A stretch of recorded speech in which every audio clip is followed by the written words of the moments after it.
নমস্কাৰ প্ৰিয় সতীৰ্থসকল আমি আঙুৰ আৰু শিয়ালৰ গল্পটো নিশ্চয় জানো এই সৰু গল্পটো কেনেকুৱা যে শিয়ালৰ আঙুৰ খাবৰ মন গৈছিল আৰু শিয়ালে আঙুৰ খাবলৈ এটা কি কৰিব লাগে গছৰ পৰা আঙুৰ পাৰিব লাগিব তো এই গছৰ পৰা আঙুৰ পাৰিব নোৱাৰি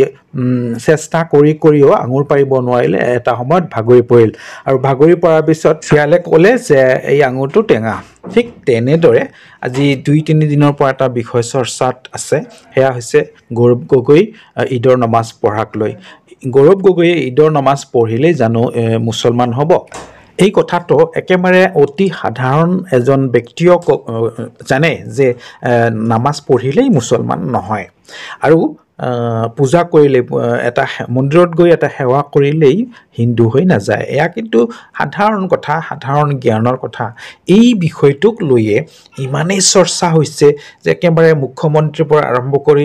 জয়ন্ত মল্ল বৰুৱা আৰু পিছতে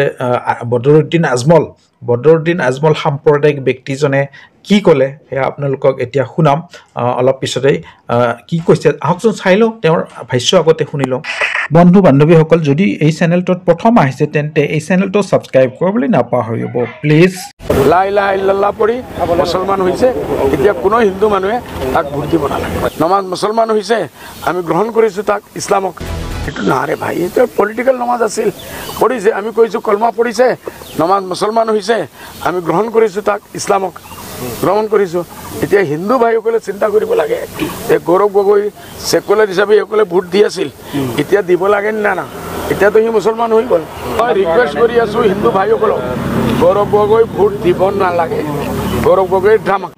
হয় নিশ্চয়কৈ আপোনালোকে শুনিলে বদৰুদ্দিন আজমলে কি মন্তব্য কৰিলে তেওঁৰ মন্তব্য মতে কি ক'লে তেখেতে যে তেওঁ ক'লে যে হিন্দু লোকসকলে গৌৰৱ গগৈক ভোট দিব নালাগে গৌৰৱ গগৈক হিন্দুসকলে ভোট দিব নালাগিব এই কথা ক'বলৈ বদৰুদ্দিন আজমল আপুনি কোন হয় আপুনি হিন্দুসকলৰ অভিভাৱক নেকি আপুনি কিহৰ ভিত্তিত ক'লে কথাটো আপুনি সংবিধান উলংঘা কৰিলে আপুনি নিৰ্বাচনী আচৰণ বিধি উলংঘা কৰিছে আপুনি কাকো ক'ব নোৱাৰে অমুকক ভোট দিবা অমুকক ভোট দিব নালাগিব আপুনি থিৰাং কৰি দিব সিদ্ধান্ত দি দিব তেওঁলোকে সেইমতে ভোট দিব এইটো অসাংবিধানিক কথা আপুনি নিৰ্বাচনী আচৰণ বিধি উলংঘা কৰিলে এনেই নকয় যে বিজেপিৰ বি টিম হিচাপে আপুনি কাম কৰে বিজেপিৰ অক্সিজেনত আপুনি জীয়াই আছে কথাটো স্পষ্ট হৈ গ'ল আৰু কিদৰে আপুনি ক'ব পাৰিলে হিন্দুসকলে গৌৰৱ গগৈক ভোট দিব নালাগে